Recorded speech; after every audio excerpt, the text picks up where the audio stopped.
Buenos días y bienvenidos a la primera jornada académica de nuestro 21º encuentro de la jurisdicción de lo contencioso administrativo. Hablan las regiones, Dimensión Internacional de la Jurisdicción Contencioso Administrativa. El tema que se desarrollará en nuestra sesión de la mañana es el análisis crítico de la implementación de la Ley 1437 de 2011 y propuestas de reforma legislativa. En la mañana de hoy escucharemos dos paneles muy importantes dentro del desarrollo del proceso administrativo con el nuevo Código de Procedimiento Administrativo y de lo Contencioso Administrativo.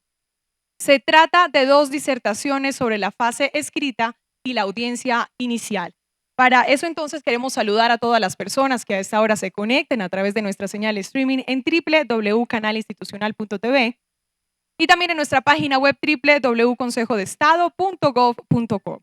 Para eso vamos a dar lugar a nuestro primer expositor, el magistrado de la sección tercera del Consejo de Estado, el doctor Danilo Rojas Betancourt, que desarrollará el tema justicia, transparencia y rendición de cuentas en la jurisdicción contencioso administrativa. Doctor, adelante.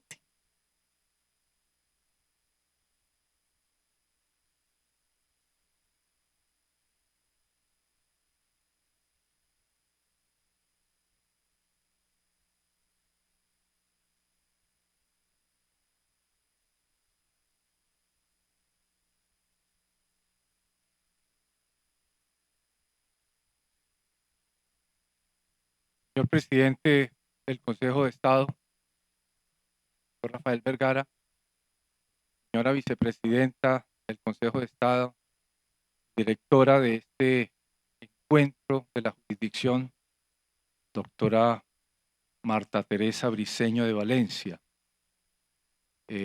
amigos todos de la jurisdicción, compañeros del Consejo de Estado, magistrados de los tribunales de lo contencioso administrativo, jueces, juezas de toda nuestra jurisdicción, invitados especiales, autoridades de la región. En primer lugar, yo quiero felicitar a Marta Teresa por el empuje que tuvo y ha tenido para la realización de este evento, hecho a despecho de muchas dificultades, incluidas dificultades de salud de Marta Teresa, que con gran valentía ha sacado adelante nuevamente este gran encuentro de la jurisdicción. Pido un gran aplauso para nuestra directora.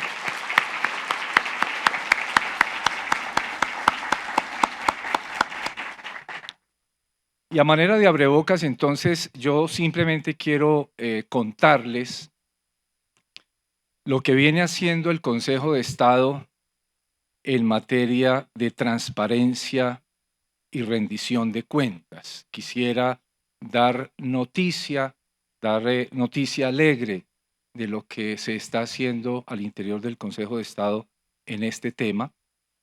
Y particularmente con esa noticia tratar de motivar a toda la jurisdicción, motivar a los jueces, motivar a los magistrados en las regiones para que conjuntamente sigamos empujando un tema que es absolutamente vital y que con ocasión del posconflicto será aún más decisivo, como trataré de mostrar muy rápidamente. Entonces, lo que quiero esencialmente es contarles esa buena noticia de lo que se está haciendo en el Consejo de Estado.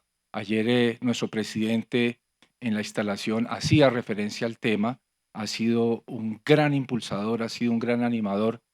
Doctor Rafael Vergara, muchas gracias por animar al Consejo de Estado a que siga adelante con este tema de la transparencia y la rendición de cuentas.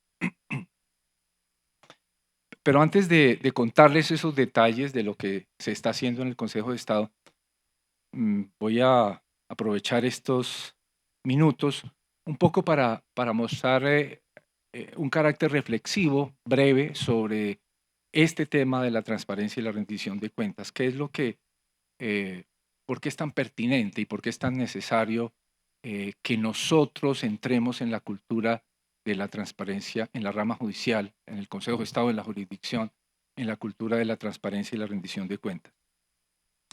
Yo quisiera valerme de esa gran tarea que hizo Max Weber en relación con con el poder, esa sociología del poder que hizo Max Weber, un poco para creer que por allí puede uno encontrar algún venero de esta idea que cada vez es más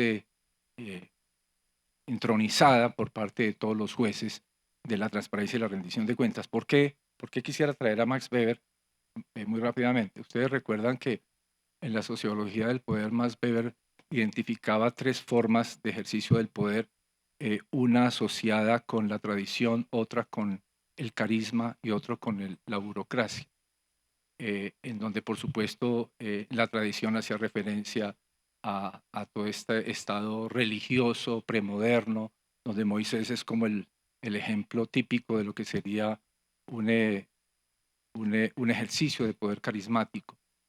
Luego en la caracterización del poder, perdón, de poder tradicional, en la caracterización del poder carismático, el ejemplo típico son los líderes tipo Führer, en donde ese liderazgo y ese talante y la personalidad de el personaje es lo que se identifica con el ejercicio del poder.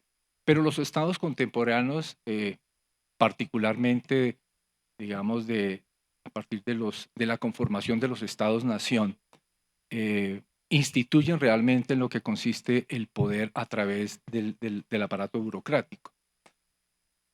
Allí se concentró, como ustedes saben, Weber en esa caracterización para señalar lo que el poder,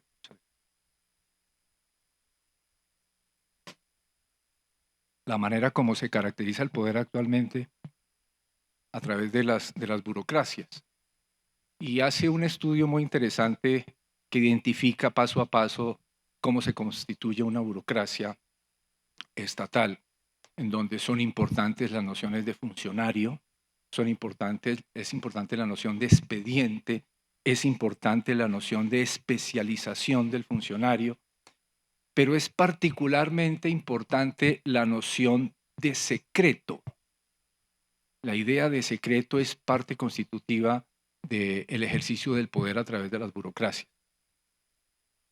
Y eso es lo que yo creo que trata de romper esta idea de transparencia y rendición de cuentas. Esa caracterización típica, tradicional del ejercicio del poder burocrático que lo constituye también el secreto. Por ejemplo, traducido jurídicamente, la prohibición o cierta reserva legal de documentos es típicamente lo que uno podría denominar en términos weberianos el secreto, los secretos de Estado, los secretos procesales. Esa idea de secreto que está entronizada sociológicamente en las burocracias es contra lo que yo creo que avanzan los conceptos y las nociones más intuitivas que uno tiene sobre transparencia y rendición de cuentas. Es, por así decir, la contracara del secreto. Y el secreto, repito, siguiendo a Weber, es muy constitutivo de lo que es un poder burocrático. Entonces, esa pelea contra los secretos estatales, esa pelea contra los secretos institucionales, es lo que viene haciendo carrera. Y yo creo que esa carrera, más que contra ese secreto, más que una limitación entonces del poder, es una manera de legitimar el poder. Y si uno mira bien, la transparencia tiene un componente preventivo en línea, por ejemplo, de la no corrupción. Y si esa legitimación del poder y esa no corrupción en general uno lo aterriza en rama judicial, yo creo que adquiere un carácter muy particular y muy interesante. Porque ustedes saben que en el tema del ejercicio del poder judicial hay hay dos problemáticas interesantes en donde tiene mucho sentido la transparencia y la rendición de cuentas.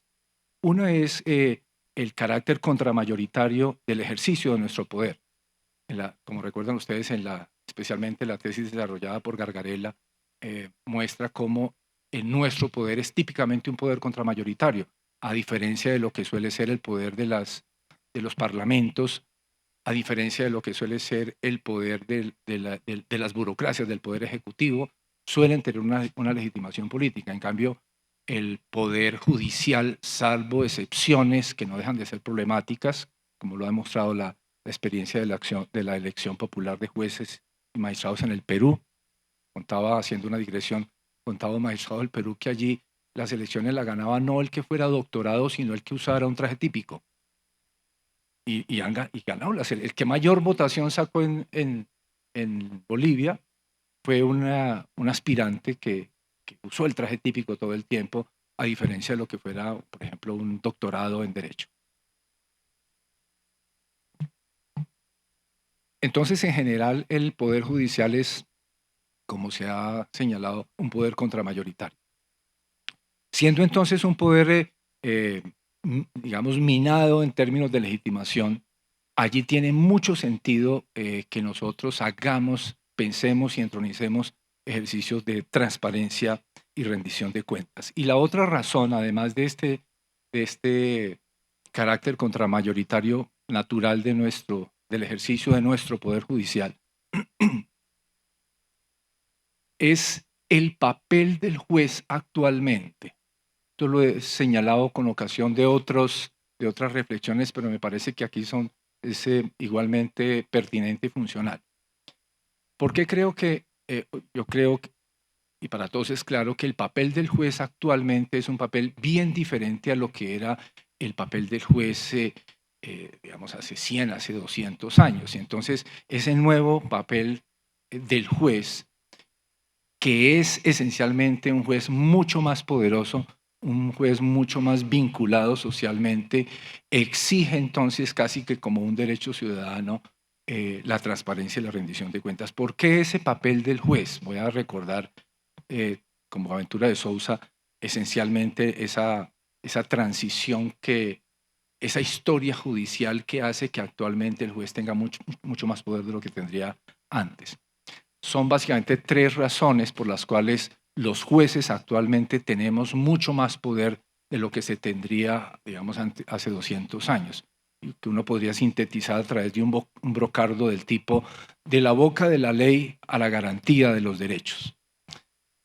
Esas tres cosas son, en primer lugar, lo que suele llamarse la cuestión social, para señalar con esto que con la revolución industrial hay un cambio en relación con la visibilidad del juez que es muy notorio, y es que las decisiones que toman los jueces desde entonces normalmente no tienen, digamos, un carácter solamente interpartes, sino con unas consecuencias colectivas mucho más importantes. El derecho laboral en eso da el primer paso para indicar que las decisiones sobre problemas colectivos tienen consecuencias necesariamente colectivas. Entonces, allí eso hace que el juez tenga que salir un poco más de ese ostracismo con el que, digamos, a los inicios de la Revolución Francesa tendría. El otro asunto que lleva a que el juez sea más visible socialmente es justamente el crecimiento burocrático. Cuando empiezan a consolidarse las burocracias de los estados nacionales, hay una suerte de quiebre de uno de los digamos, si se quiere, de las utopías más importantes que tiene el derecho, que es la coherencia y la unidad de los sistemas jurídicos. Porque entonces el crecimiento de las burocracias lleva aparejado una implosión normativa. Entonces, las normas ya no solamente son creadas y puestas en la escena política típica como serían los parlamentos, sino que las normas jurídicas, además de los parlamentos, son puestas por los organismos burocráticos, desde el presidente de la República, desde los jefes de gobierno hasta el último alcalde municipal, hacen normas jurídicas, y entonces la pretensión de unificación y de coherencia del sistema jurídico se pulveriza. Entonces esa gran pretensión, el único que puede tratar de hacerlo coherente y unificado es precisamente el juez, a través de la solución de casos concretos. Entonces, esa playa de normativa, esa eclosión normativa generada por el crecimiento de las burocracias estatales que a su turno producen normas, va a ser posible que solamente sea centralizada, por así decir, unificada,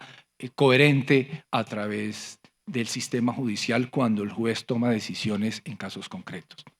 Y la tercera razón, además de de la cuestión social y de este crecimiento burocrático y la implosión normativa, es no menos importante para hacer visible al juez, que es el control constitucional que caracteriza las ramas, el poder judicial contemporáneo. Con la, digamos, con la entronización de los tribunales constitucionales en Europa desde los años 20, en América, desde, como sabemos, desde 1910, con el control concentrado, difuso que tenemos, ahí se produce un poder muy grande en relación con la rama judicial. Y quisiera reducirlo a una expresión, y es que los jueces, como el contencioso administrativo, que puede tomar decisiones en relación con el ordenamiento jurídico, como las cortes constitucionales, ya no solamente son legisladores negativos, como lo señaló Kelsen en su momento, como cuando se saca una norma del sistema jurídico a través de una inconstitucionalidad o una ilegalidad, sino que también somos jueces, legisladores positivos, como lo muestra el ejercicio de la condicionalidad de las sentencias. Y la condicionalidad no solamente en materia constitucional, sino también en materia legal, como lo ha mostrado distinta y variada jurisprudencia del Consejo de Estado y de los tribunales también. Entonces, este poder judicial que pone saca del ostracismo al juez y lo pone en la escena pública, por estas tres razones históricas al menos, hace absolutamente necesario que haya una contracara contra ese poder que yo creo, repito, es el ejercicio, la intronización, la incorporación cultural, inclusive psicológica, de la transparencia y la rendición de cuentas. A esta, digamos, a esta aproximación conceptual uno le puede sumar una serie de deberes normativos, y aquí solamente para entrar a lo que me interesa finalmente, que es contarles lo que estamos haciendo en el Consejo de Estado. Uno le puede sumar, y esa sí pues es una tarea que podemos hacer todos con calma, todas las exigencias normativas, los deberes normativos que en este momento tenemos los jueces en relación con la transparencia y la rendición de cuentas, además de las normas constitucionales, por ejemplo, sobre cumplida justicia, sobre igualdad, que es un tema de igualdad, de imparcialidad y de publicidad de carácter constitucional. Hay una serie de normas internacionales, valga recordar tres: la Convención de Lucha contra el Soborno Internacional, que son leyes, todas son leyes, no las voy a mencionar para no fatigar, la Convención de Naciones Unidas contra la Corrupción, la Convención Interamericana de Lucha contra la Corrupción. Hay una serie de normas nacionales de carácter general y específico que también refieren los temas de transparencia y rendición de cuentas, como por ejemplo el Estatuto de Contratación, el de Carrera Administrativa, el Decreto Antitrámites, el control fiscal, el control disciplinaria, el modelo estándar de control interno, las veedurías ciudadanas. El CEPACA, de hecho, trae normas sobre transparencia, el Estatuto Anticorrupción y particularmente la nueva Ley de Transparencia y Derecho de Acceso a la Información Pública, la Ley 1712 del 14. La menciono particularmente porque allí hay una serie de definiciones importantes sobre la cultura de transparencia, en donde queda claro que lo que allí llaman los sujetos obligados de transparencia, entre otros tantos, son los miembros de las tres ramas del poder público. Esto incluye a los jueces. Entonces ahí, digamos, esos asuntos conceptuales, normativos, y quisiera señalar, antes de entrar ya en lo que quiero entrar, algo así como la posibilidad que nosotros como jueces tenemos para entrar en el tema de transparencia y rendición de cuentas. En general, el juez nunca tiene tiempo porque tiene que dedicarse a lo que tiene que dedicarse. Administrar justicia, tomar decisiones, dirigir el caso. Entonces, una manera de hacerlo es combinar esa función misional que tiene el juez de administrar justicia con la transparencia. Ahorita les muestro cómo nosotros logramos hacer ese ejercicio como de minimalismo de los compromisos en transparencia y rendición de cuentas que van pegados con las funciones misionales. Entonces, déjenme contarles, hecha ese abrebocas conceptual y normativo, lo que estamos haciendo en el Consejo de Estado. En este mismo lugar, precisamente hace unos meses, en marzo 10 de este año, el Consejo de Estado hizo unos retiros espirituales. Estábamos en su momento preocupados por el quehacer por parte del Consejo de Estado en relación con la reforma, el equilibrio de poderes que venía en curso en ese momento. Y entonces estábamos inquietos sobre si debíamos o no participar, etcétera. Se tomó, como se sabe, la decisión de participar, creo que con una gran solvencia, con una gran responsabilidad, como que se hizo un documento que en este momento está siendo objeto de revisión en la Corte Constitucional como parte de los insumos para el ejercicio del control que tiene a cargo la Corte. Pero ahí, en lo que llamamos la declaración de Paipa, se incluyó la necesidad de avanzar en un proyecto, y así se denominó, de justicia, transparencia y rendición de cuentas. 2 meses después, la Sala Plena del Consejo de Estado,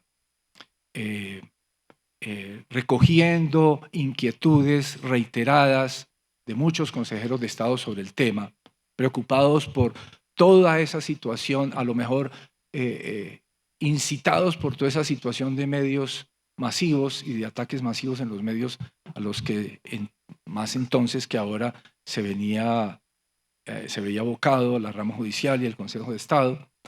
El 12 de mayo, el Consejo de Estado, a instancias de una proposición hecha aquí por el doctor y colega de la sección primera, el doctor Guillermo Vargas, se constituyó una comisión de transparencia y rendición de cuentas del Consejo de Estado en el marco de este proyecto que se había propiciado aquí en Paipa.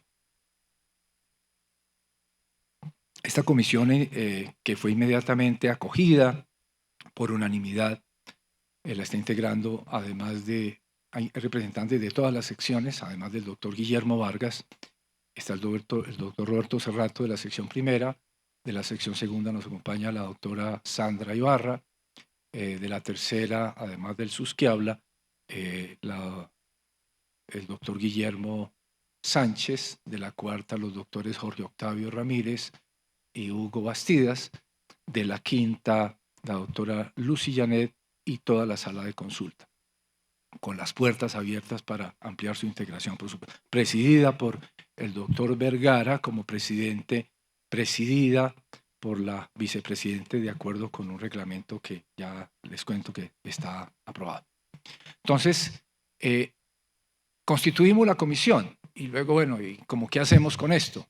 Nosotros no sabemos, como jueces, ni de transparencia, ni de rendición de cuentas, más que estas cosas conceptuales, normativas e intuitivas.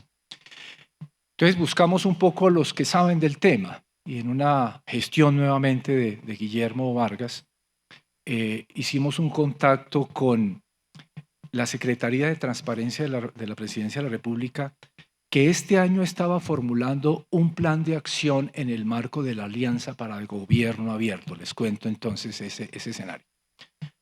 La Alianza para Gobierno Abierto es una organización internacional compuesta por 64 países con sede en Finlandia y tiene por objeto monitorear la transparencia de las democracias en el mundo. A esa organización no puede entrar todo el país que quiera, sino aquellos que cumplan ciertos requisitos en términos democráticos. Colombia hace parte de esa organización hace apenas 3 años y lo primero que se debe hacer cuando se integra esa organización, Alianza para Gobierno Abierto, AGA, lo pueden mirar en la página luego, es presentar un plan y unos compromisos. Colombia presentó en su momento, en el año 2013, un plan que es bienal, un plan de compromisos sobre transparencia. Producto de eso, por ejemplo, fue precisamente la ley de transparencia y derecho de acceso a la información, la ley 1712 del 14, y el decreto reglamentario y algunas otras cosas que se han hecho son producto de esos compromisos. Y entonces, en este momento, en junio, cuando nosotros acabamos de constituir esta comisión en el Consejo de Estado, estaba Colombia formulando su segundo plan de acción. Y para resumir la historia, nos incorporamos como parte de esos compromisos internacionales. Lo que hay que celebrar ahí, y el gobierno lo celebró mucho, el Estado colombiano a nivel internacional fue reconocido como el primer país que incluye dentro de esos compromisos internacionales, compromisos de la rama judicial en particular, aquí concretamente del Consejo de Estado. Eso fue realmente una celebración internacional que esa alianza de 64 países, el único que tiene compromisos relacionados con transparencia en rama judicial en este momento es Colombia. Esos compromisos son compromisos, como les decía, minimalistas y relacionados con las funciones misionales del Consejo de Estado. No estamos comprometiéndonos a nada distinto de lo que debemos hacer funcionalmente. Entonces, por ejemplo, estamos comprometiéndonos en una divulgación y aproximación más seria del Código de Ética Iberoamericano. Aquí estamos vinculando a algunos colegas que gentilmente, generosamente nos han querido acompañar, como el doctor César Saavedra, juez de Cali, que viene haciendo un doctorado sobre el tema, y luego les hablo un poco del tipo de vinculación que quisiéramos que se avanzara con todos ustedes en este proyecto. Hay una serie de compromisos relacionados con la transparencia de los órdenes del día de las sesiones que hacemos, la publicación de las hojas de vida. Planeación Nacional va a sacar, como parte de estos compromisos de gobierno, una rendición, un documento, un COMPES de rendición de cuentas de rama judicial. Nosotros queremos participar con nuestros criterios en relación con eso. La sección quinta, con el liderazgo en este punto de la doctora Lucillanet Bermúdez, avanza en la constitución de un manual de procesos y procedimientos, avanza esa sección misma en un sistema de gestión electoral. Y hay algo muy interesante que quiero contarles, que es parte de este compromiso, que es parte también de lo que debemos hacer en el Consejo de Estado, que son los criterios de unificación de las sentencias de unificación. Como saben ustedes, en el nuevo código aparece la extensión de las sentencias de unificación, la extensión de la jurisprudencia de unificación. Pero al interior del Consejo de Estado, todo este procedimiento especial del artículo 10, del artículo 102, del artículo 269, ha generado mucha disparidad y se fallan de manera distinta en las secciones a cargo del caso. Particularmente hay diferencias entre la sección cuarta y la sección quinta en torno a algunas ideas y conceptos al interior de ese fenómeno. Entonces, debemos unificar en el Consejo de Estado, por supuesto, esos criterios para efectos de saber cuáles son las sentencias de unificación que deben ser objeto de extensión de jurisprudencia. Entonces, eso que debemos hacerlo simplemente lo pusimos como parte de los compromisos de estos 2 años siguientes. ¿Hacia dónde quisiéramos ir con esto? Y con esto termino.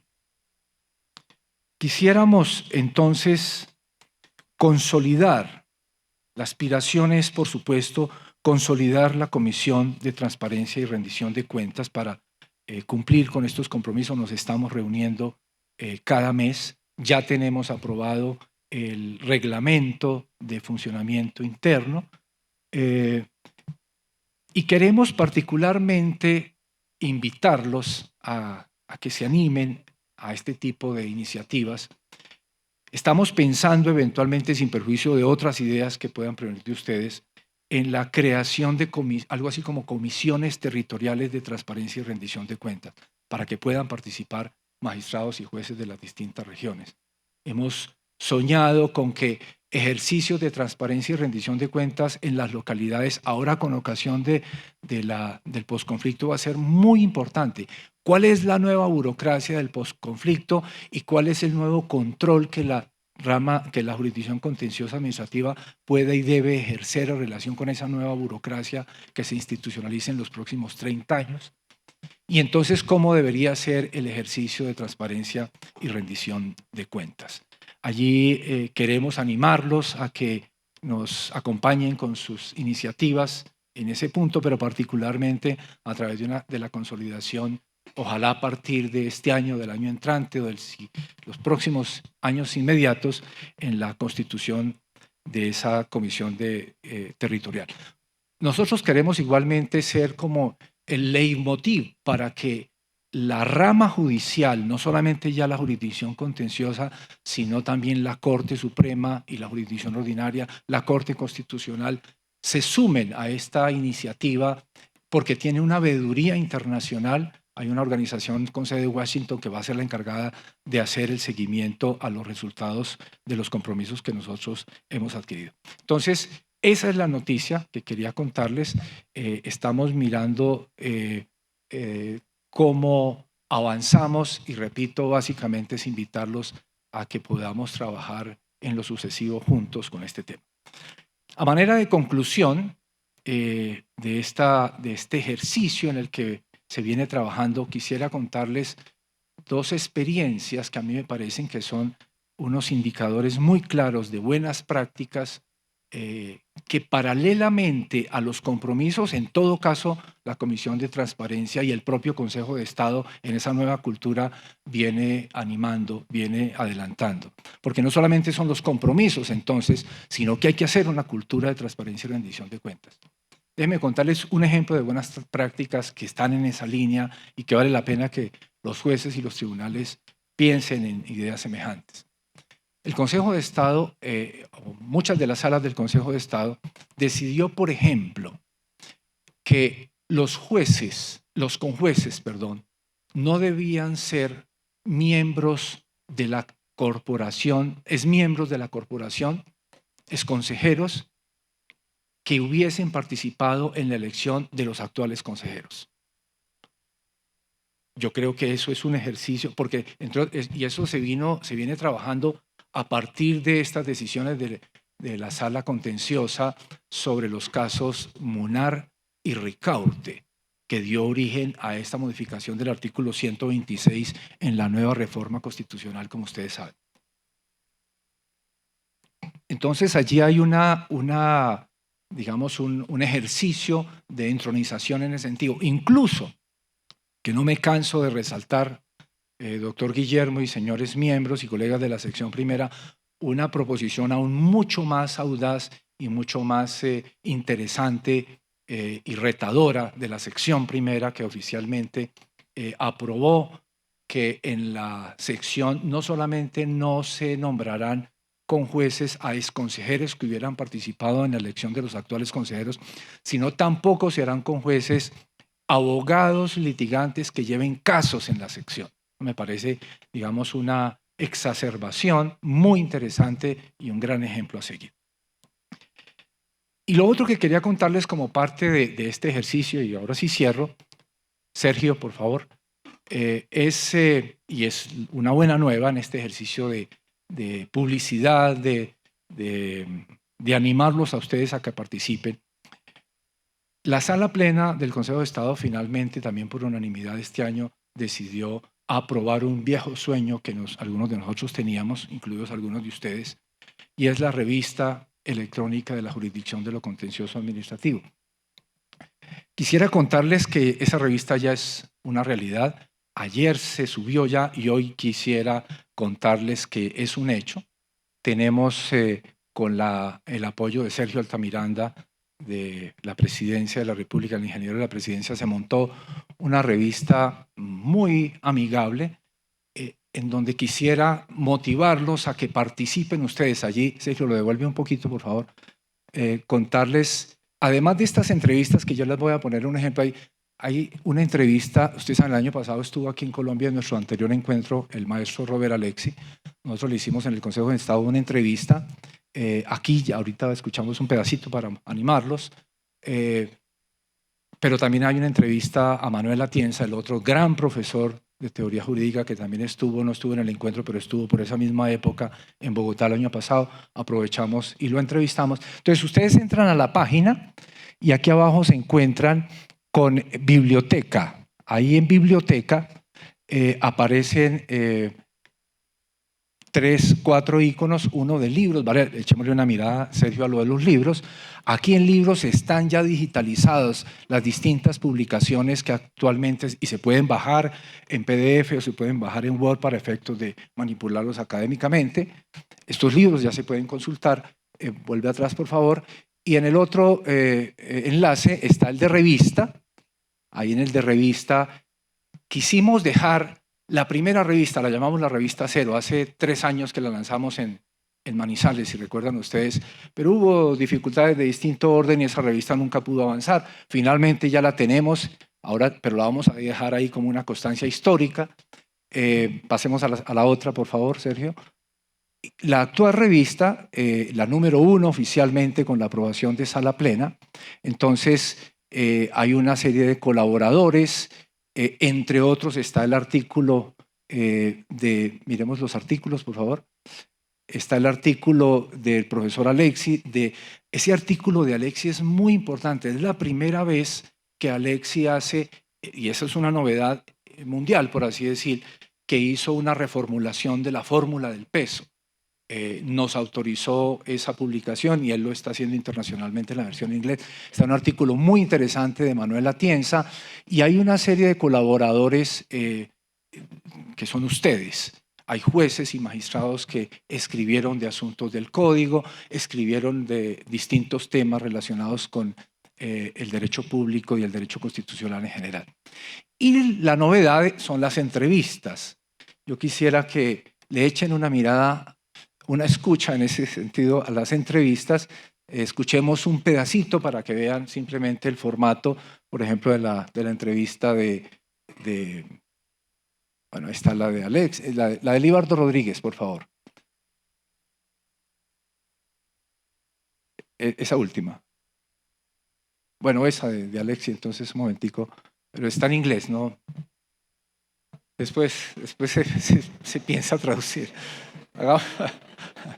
Amplíalo un momentico. Es para impresionarlos. Pero pásala adelante. ¿Tiene sonido o no?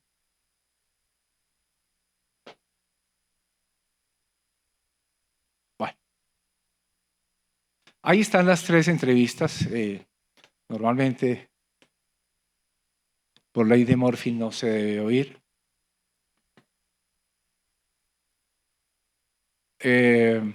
Y nada, pues esta es como la tarea que está haciendo el Consejo de Estado como animador del papel de los jueces de nuestra jurisdicción. Queremos particularmente invitarlos a que se vinculen a estos proyectos de transparencia y rendición de cuentas. Y yo quisiera aprovechar para pedirles a ustedes que nos colaboren con el siguiente número de la revista. Esperamos que salga por lo menos 2 al año, porque es complicado sacar una revista. La gente no escribe, bueno, eso tiene sus cosas, hay que impulsarlos para que nos escribieran. Quisiera motivarlos para que hiciéramos un número absolutamente imprescindible en la coyuntura que se llamara la justicia contenciosa administrativa en el posconflicto. Nosotros tenemos la responsabilidad de pensar en el posconflicto. ¿Qué es lo que deberíamos hacer? ¿Cómo visionamos el posconflicto como jueces de lo contencioso administrativo? Los invito a que hagamos un número sobre esa revista. Nos escriban, si ustedes entran a esa página, ahí está el correo de la revista para que, o a mi correo personal, que seguramente lo tienen ahí al entrar en la página del Consejo de Estado. Y segundo, quisiera para esa misma revista motivar un poco en esa misma línea que nos enviaran sentencias que ustedes consideren que son representativas relacionadas con el posconflicto. A mí se me ocurre una idea y es justamente sentencias que tengan que ver con el impacto de políticas públicas concernidas en el caso. Yo tengo particular interés de promocionar la idea de que el juez no solamente resuelve y debe resolver el caso concreto que hay que hacerlo, sino siempre que sea el caso, valerse del mismo para tratar de impactar la política pública concernida, o en salud, o en educación, o en orden público, etcétera, etcétera. Entonces, muy cordialmente invitados a que nos acompañen en este proceso de justicia y transparencia del Consejo de Estado, de rendición de cuentas del Consejo de Estado, de nuestra jurisdicción, de la rama judicial en general. Muchas gracias.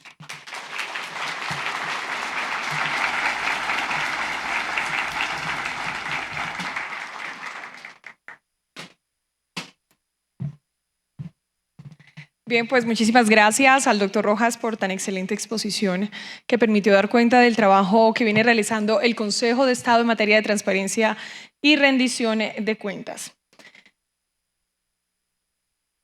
Bueno, vamos a dar paso a nuestro primer panel de los 4 que desarrollaremos y que permitirán desarrollar un análisis crítico de nuestro Código de Procedimiento Administrativo y de lo contencioso administrativo. Para dar a conocer la dinámica con la cual se desarrollará estas secciones del programa y cuál es el objetivo de los mismos, invitamos al doctor William Hernández Gómez, quien es magistrado del Tribunal Administrativo de Caldas y quien cuenta con más de 20 años de ejercicio profesional en la rama judicial y se ha destacado por su labor como formador de la Escuela Judicial Rodrigo Lara Bonilla. Escuchemos atentos al doctor Hernández con las generalidades de los paneles a desarrollar, cuyos temas serán fase escrita, audiencia inicial, audiencia de pruebas y sentencia oral. Para tal fin, también invitamos a todas las personas del primer panel a ubicarse en el escenario.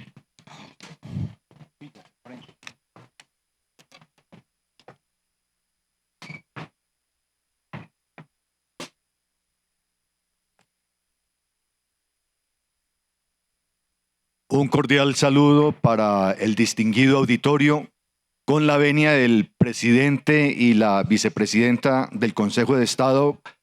Voy a omitir el largo protocolo de saludos y entraré directamente en materia. En primer lugar, queremos agradecer al Honorable Consejo de Estado y a la Escuela Judicial Rodrigo Lara Bonilla por el apoyo y la oportunidad que nos ha dado. Es para nosotros un honor. Un especial agradecimiento a la doctora Marta Teresa Briceño de Valencia, vicepresidenta del Consejo de Estado, quien con gran entusiasmo ha confiado en este colectivo de formadores de la Escuela Judicial la responsabilidad de organizar estos paneles. A la doctora Sandra Lisset Ibarra Vélez, consejera de Estado, quien generosamente nos acompañó en los talleres preparatorios de los paneles. Asimismo, agradecemos a 31 jueces y juezas, magistrados y magistradas de todo el país que presentaron ponencias y que hoy intervienen en estos 4 paneles. Ellos son los protagonistas de los paneles Hablan las Regiones. También agradecemos de manera especial a la doctora Miriam Ávila de Ardila, al doctor Ariel Riaño Morales, quien ha sido nuestro gran apoyo, a la doctora Erika, a Camilo Andrés de la Escuela Judicial. Son 3 los objetivos de los paneles, muy concretos. Primero, identificar las principales tesis hermenéuticas de la Ley 1437 y de la integración con el Código General del Proceso, lo cual ha servido de fundamento a diversas prácticas judiciales. El segundo gran objetivo de los paneles es escuchar los argumentos de los magistrados, magistradas, de jueces y juezas, quienes en su práctica judicial han fundamentado o tienen sus mejores argumentos para las prácticas procesales que vamos a observar. Y por último, identificar posibles caminos de necesidades de unificación jurisprudencial o de ajuste normativo o de pautas en general de recomendaciones en este sentido. Este ha sido un trabajo extraordinario de equipo y lo hemos preparado con gran cuidado y devoción cada uno de los panelistas, de tal suerte que buscamos un estilo muy informal de diálogo, de conversatorio, logremos identificar esas principales tesis de controversia y así generar esos caminos de consenso si es posible. Hubiésemos querido, parodiando a Borges, tener un punto que reuniera todos los puntos, un panel que reuniera todos los problemas jurídicos que nos convoca. Sin embargo, todos sabemos que el tiempo nos limita. Tenemos 4 paneles. El primero de la mañana es de la fase escrita. Al finalizar cada panel no va a ser posible dar oportunidad de preguntas al auditorio, pero en cambio la doctora Marta Teresa Briceño ha propuesto una ingeniosa y tecnológica manera de apreciar la opinión del auditorio a través de unos dispositivos electrónicos que vamos a votar y ya les explicaremos más adelante cuál va a ser la metodología. Por lo pronto, entonces iniciamos, invitamos a los panelistas, por favor, que suban a la tarima. El primer panel, la fase escrita, que es tan interesante, actúa como moderadora la doctora Clara Elisa Cifuentes Ortiz, magistrada del Tribunal Administrativo de Boyacá y nuestra anfitriona. Y además, ella hará la presentación del tema y de los panelistas. Un gran aplauso para estos 31 magistrados y jueces que nos acompañan en el día de hoy. Doctora Clara Elisa, tiene la palabra.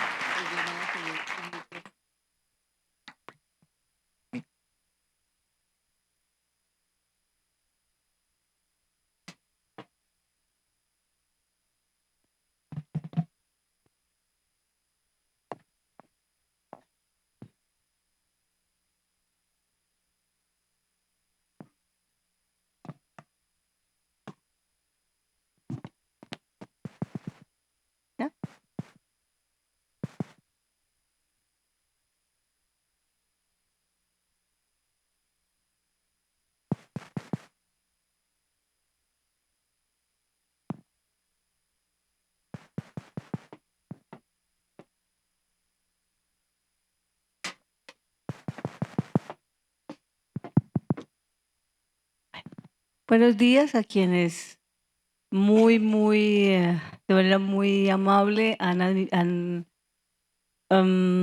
aceptado la invitación que ha hecho la jurisdicción contenciosa para que el día de hoy o en estos días compartamos en que es el distrito al que yo pertenezco, de manera que antes de entrar en materia quiero darles un abrazo de bienvenida, decirles a todos que estamos muy agradados con la presencia de cada una de las personas que asisten.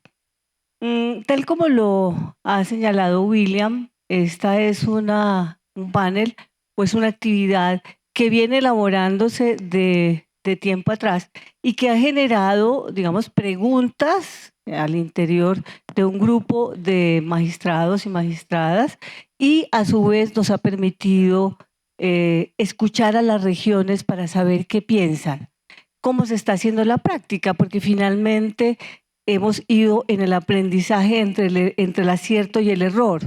Y a su vez, por supuesto, hemos mirado hacia el Consejo de Estado y hemos querido saber qué piensa también el Consejo de Estado y cómo vamos nosotros caminando a la par o en contravía de esas decisiones. En un primer punto, nosotros nos hemos ocupado en la fase escrita y quiero hacer una referencia inicial y es la siguiente. Si bien nosotros estamos en un sistema oral, es sin duda un sistema mixto y como sistema mixto, la fase escrita se convierte como en un aliado de la fase oral. Es la mirada que tenemos, es decir, no podemos nosotros desligar la actividad escrita y perder de vista que esa actividad escrita inicial, por lo menos como está prevista, es la base para la decisión o para las audiencias orales. En esa medida, entonces, decía un primer aspecto, y ese es el punto del primer panel, que ha generado, digamos, diferentes miradas sobre el código, sobre la ley 1437, es el que tiene que ver con la reforma de la demanda. Y ha generado distintas interpretaciones porque la norma fue redactada indicando que el término sería de 10 días contados a partir del traslado. Entonces la pregunta que se han formulado los jueces y magistrados es: ¿esos 10 días son posteriores o mejor, inician con el traslado? Es decir, 10 días corren de manera concomitante entre el traslado al demandado y el tiempo para reformar la demanda por parte del demandante, o si por el contrario, tal como lo permitiría también la lectura del artículo 173, podemos considerar que el término corre a partir del vencimiento del traslado. Ya una vez han surtido los 30 días del traslado, entonces empezamos a contar los 10. Esto ha traído, digamos, algunos problemas prácticos, pero en todo caso la investigación de campo a la que hizo alusión William hace un momento ha reportado que hay un buen porcentaje, hay un alto porcentaje de magistrados y jueces que están aplicando el término del traslado vencido, el término de la reforma de la demanda vencido el término del traslado, es decir, vencido los 30 días. Y otro grupo también significativo que ha aplicado el término de traslado para el término de reforma de la demanda solamente en los 10 días iniciales del traslado. Esa es, digamos, como la presentación general del problema. Así se formuló la pregunta. Yo agradezco mucho a quienes nos han colaborado, nos colaboraron con la intervención. No tuvimos, digamos, esperábamos más bien que siempre existiesen las tesis opuestas. En este caso, los tres panelistas han presentado ponencias en donde indican que el término para la reforma de la demanda empieza a correr vencidos los 30 días del traslado. Yo voy a presentar el doctor Mosquera. Mosquera es Ulises Mosquera, Uriel Mosquera es el juez 25 de Medellín. El doctor Jorge Alirio Cortés es magistrado del Tribunal del Huila y el doctor Álvaro Cruz es magistrado del Tribunal de Antioquia. En materia de la reforma de la demanda, tenemos nosotros una primera base, y es la siguiente. La sección primera del Consejo de Estado, en un auto de septiembre del 2013, indicó que el término de contestación de reforma de la demanda, corría de manera concomitante con el inicio del traslado de la demanda. De manera que sobre esa base yo voy a consultarle a los panelistas, iniciando por el doctor Cruz, si consideran, tal como lo concluyó el Consejo de Estado, que que la norma es suficientemente clara y que de su mismo texto se deriva que ese término se contabiliza de esa manera. Tiene usted el uso de la palabra, doctor Cruz. Ante todo, muy buenos días a todos los aquí presentes, al presidente doctor Luis Rafael Vergara del Consejo de Estado, a la vicepresidenta doctora Marta Teresa Briceño, a todos los aquí presentes. El grupo básicamente llegó a la conclusión de que el concepto que genera todo el conflicto, todo el debate, se refiere al concepto de lo que se debe entender por traslado procesal. ¿Por qué decimos eso? Porque consideramos que la tesis que defiende el que la reforma de la demanda, la oportunidad para la reforma inicia concomitantemente con el traslado de la demanda, parte de la base de que el traslado es un instante, es un momento, y ese momento está determinado simple y llanamente por la notificación que se le hace al demandado de la existencia del proceso y con la entrega de la demanda y sus anexos.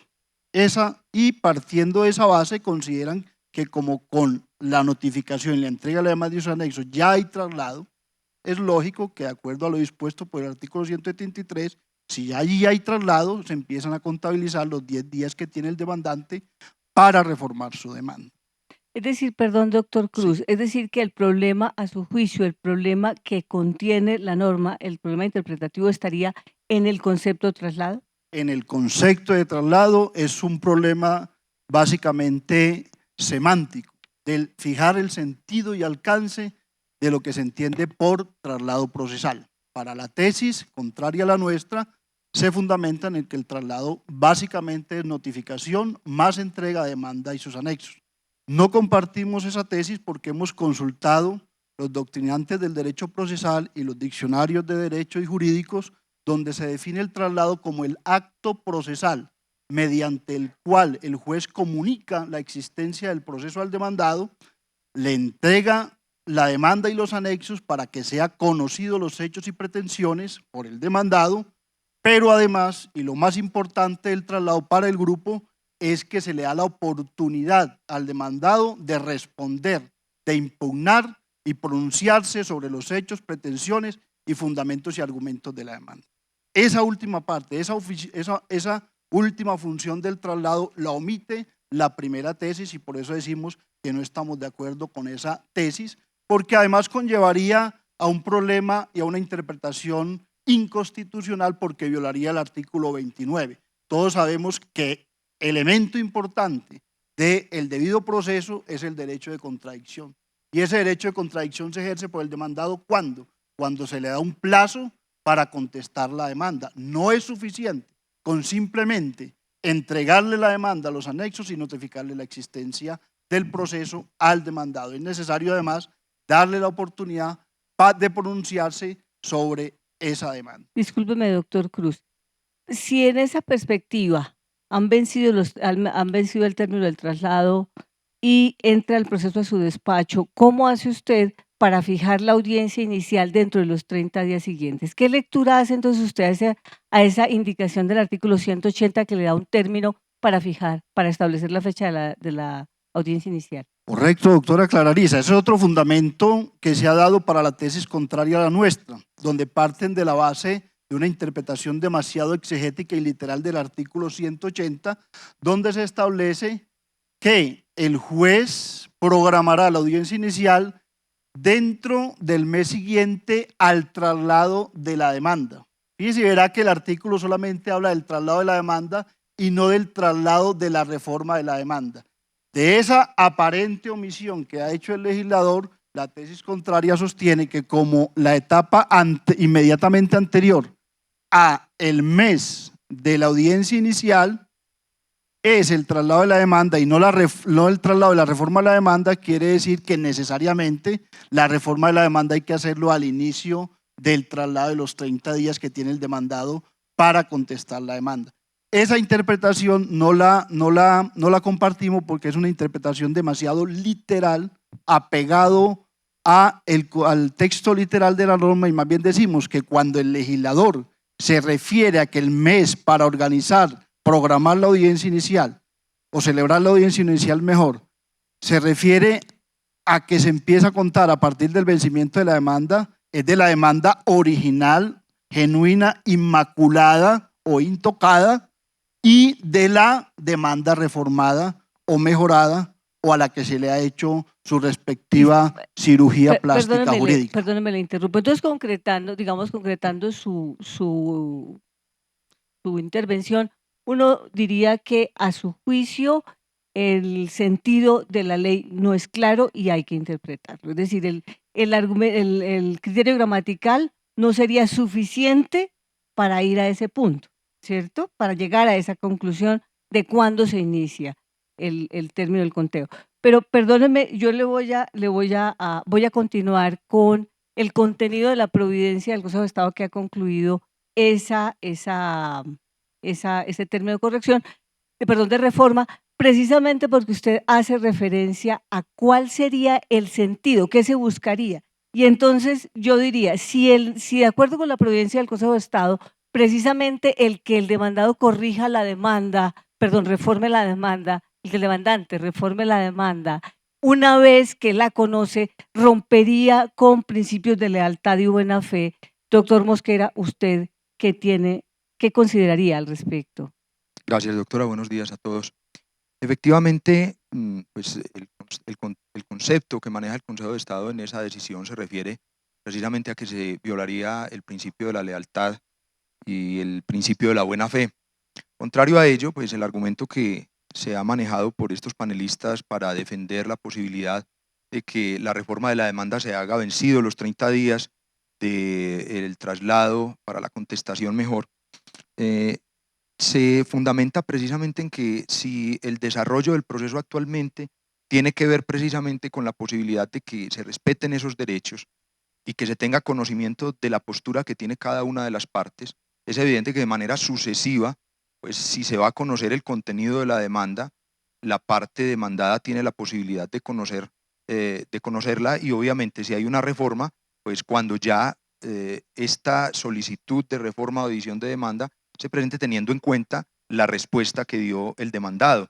Es decir, si en ese evento se presentan elementos que demuestren que hay desfases o hay errores en el contenido de la demanda, sería este precisamente el momento, una vez ya se tenga conocimiento de la contestación, de esos errores precisamente para entrar a corregirlos. Es decir que ahí nosotros, como en la condición de jueces, lo que estamos tratando es de ir componiendo el litigio, ir componiendo, ir aclarando el proceso de manera que cuando lleguemos a la audiencia inicial tengamos una controversia muy transparente, muy clara. Exactamente, doctora, esa es la idea. Porque es que si nosotros pensamos, por ejemplo, sí, son los 10 primeros días concomitantes con el término para la contestación de la demanda, pues eventualmente inclusive se estarían uniendo esos dos términos y en última instancia, ¿cuándo conocería el demandante la postura que asumió el demandado con esa contestación de la demanda? O sea, tengo los 10 primeros días y simplemente partiría de lo que se hizo en la demanda y el resto del tiempo podría llegar esa contestación de demanda inclusive sin los elementos que se necesitan para la efectiva definición del litigio. En ese mismo camino, entonces, si nosotros vamos uniendo una dificultad gramatical con unas finalidades que justifican ese término vencidos los 30 días, desde el punto de vista histórico, doctor Cruz, ¿usted considera que hay alguna referencia que nos pueda ayudar a coadyuvar esa tesis que ustedes están planteando? Correcto, doctora. Desde el punto de vista de si analizamos la historia, la reforma y los cambios a nivel legislativo, para todos es conocido que el anterior Código Contencioso Administrativo, Decreto 01 del 84, concurrían o eran concomitantes o simultáneos el término para responder la demanda de fijación en lista con la oportunidad que tenía el demandante para reformar la demanda. En el actual código eso se cambió, se modificó precisamente porque la intención del legislador era darle la oportunidad al demandante de reformar su demanda una vez hubiera contestado el demandado el nivel introductorio. De otra parte, desde el punto de vista histórico, la tesis contraria, porque la analizamos concienzudamente, se fundamenta en el proyecto inicial. En el proyecto inicial, ¿qué se decía? Se decía que la reforma de la demanda podrá efectuarse hasta el vencimiento de los 10 días siguientes al vencimiento del término de traslado. El actual artículo quedó de la siguiente forma: la demanda podrá reformarse hasta el vencimiento de los 10 días siguientes al término de traslado. ¿Cuál fue el cambio básico para esta discusión? Que se eliminó el segundo vencimiento del término de traslado. Entonces ahí están diciendo que el legislador, los de la tesis contraria están diciendo que el legislador lo que quiso fue darle la oportunidad al demandante de reformar la demanda, no al vencimiento del traslado, sino al inicio del traslado. Perdóname, porque contrario censo. Vamos acelerando y si no el tiempo no nos alcanza. Es decir, yo creo que lo que nosotros vamos concluyendo es que en efecto ese actuar del demandado, del demandante, una vez ha recibido la respuesta del demandado, lo que permite es ir aclarando y precisando de qué se trata el asunto en controversia.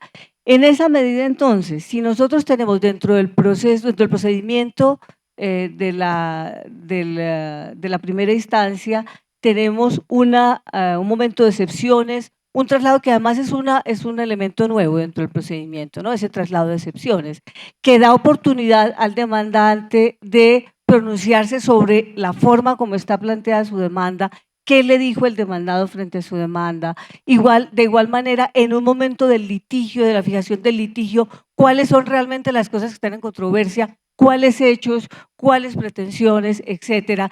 Es decir, ese amasar el proceso, ¿cree usted, doctor Cortés, que le permite al demandante reformar de alguna manera su demanda?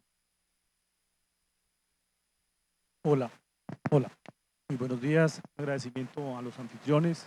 Un cordial saludo a todos los compañeros que nos acompañan en este evento. A ver, doctora Clara, yo tengo que plantear lo siguiente. Como primera medida, como primera medida, tengo que decirle que la interpretación que se ha hecho de la norma, como me lo han planteado mis compañeros, recoge un sentido útil de la norma, en la medida en que el hacer la reforma de la demanda con posterioridad al vencimiento del traslado le permite al demandante conocer la argumentación del demandado sobre aspectos de los partes, las pretensiones, las pruebas que le pueden afectar y que pueden hacer efectivo los principios de la efectividad de los derechos que establece el artículo 103, numeral inciso séptimo del CEPACA.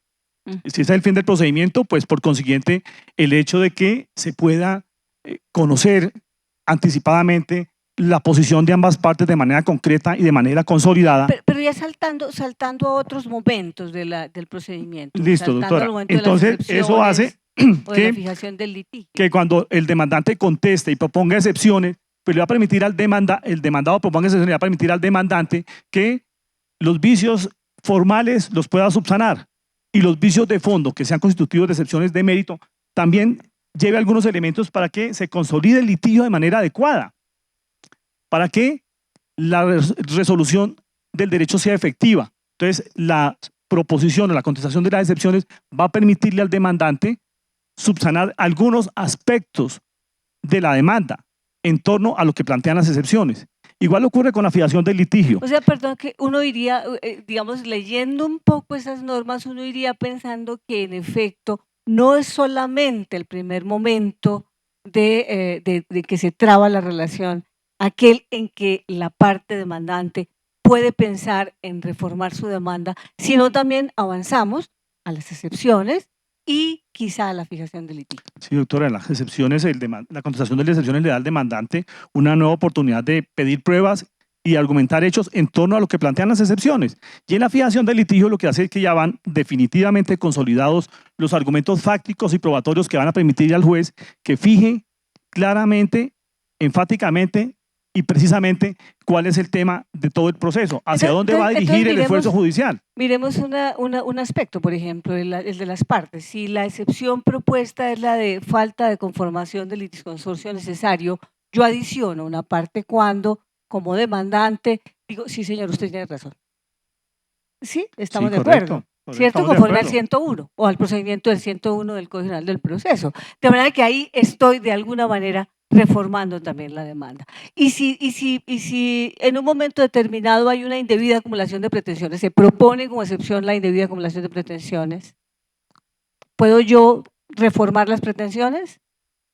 Sí, doctora, las excepciones dan, la contestación de las excepciones dan para que la parte de demanda se pueda allanar a las exceptivas y que en un momento dado algunas pretensiones puedan ser retiradas del litigio que se va a fijar posteriormente. Ese es, creo que, el concepto Yo que creo hemos que logrado los digamos tres. que lo que uno va concluyendo de las intervenciones es que en efecto, por lo menos a la voz de las regiones y a la práctica y en la práctica diaria, lo que nosotros tratamos de ver es cómo conformar adecuadamente el litigio y en esa medida atarnos a los 10 días iniciales puede ser perjudicial para el adelantamiento adecuado y que fluya el proceso. Entonces yo les preguntaría si hay alguna propuesta de ajuste legislativo que ustedes tuvieran en relación con esta situación normativa que se plantea en el 173. A ver, nosotros consideramos que las dificultades interpretativas que tiene la norma nos llevarían a hacer una reforma legislativa en torno a ese aspecto, bien sea haciendo una integración normativa con lo que establece el Código General del Proceso, donde se plantea la posibilidad de reformar la demanda hasta antes del señalamiento de la audiencia inicial. Allí habría como un término mucho más claro. O la otra alternativa sería hacer la reforma de nuestra norma planteando específicamente que los 10 días que tiene el demandante para reformar la demanda corren una vez se haya expirado el término que tiene el demandado para contestar la demanda. Listo. Yo creo que podemos cerrar ahí, el tiempo además no nos da para más. Me parece que por lo menos para el objetivo del panel hemos podido lograr enfrentar la realidad que vivimos las regiones, la realidad de la audiencia inicial, la realidad de una demanda y una contestación de demanda en donde nosotros queremos proferir una decisión, pero tenemos que tener claras las situaciones a una decisión que seguramente muy bien fundamentada y muy bien argumentada, pero que en la práctica nos ata las manos, nos ata y nos obliga a recibir una contestación de demanda y una demanda que no nos van a permitir ir con buenas luces a la audiencia inicial o al adelantamiento del proceso en general. Yo les agradezco mucho a los panelistas. Quisiera solamente decir lo siguiente. A mí de esta reforma de la demanda después del vencimiento de los 30 días, me preocupa un poco la dilación del proceso. Y me preocupa la dilación del proceso porque con la reforma que se hizo al artículo 199, por vía del 612 del Código General del Proceso, estamos ampliando en 25 días más los 30, es decir, más o menos en términos de días hábiles estaríamos hablando de 3 meses, y si viene la reforma de la demanda y cambia una parte, vamos a hablar de una admisión de demanda que podría estarse, un primer trámite del proceso que podría estarse demorando alrededor de 6 meses. Pero eso, entre el tiempo y la efectividad de un derecho y de una decisión, pues creo que habría que ponerlo en la balanza para poder determinar cuál es lo correcto. Les agradezco mucho a ustedes la presencia y la colaboración con el panel.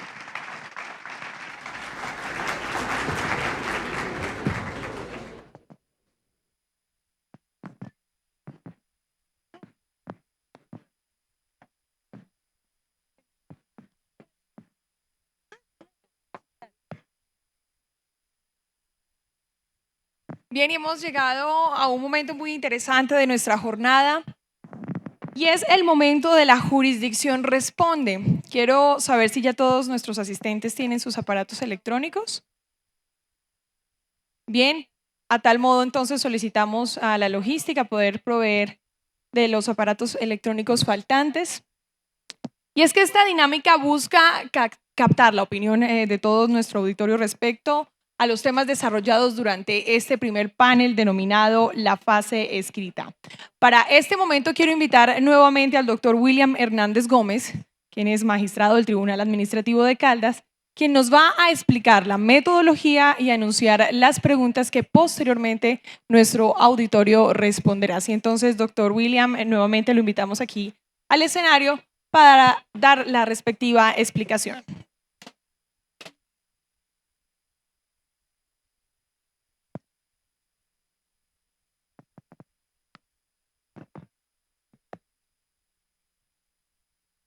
Bien, mientras tanto, le solicitamos a todo nuestro auditorio preparar sus documentos para poderles entregar el aparato electrónico para participar de esta dinámica. También queremos reiterar la invitación a todas las personas que nos siguen en nuestras redes sociales. Si ustedes tienen teléfonos inteligentes, no olviden por favor seguirnos en @Consejo de Estado y también pueden seguir esta transmisión en directo a través de www.canalinstitucional.tv y www.consejodestado.gov.co.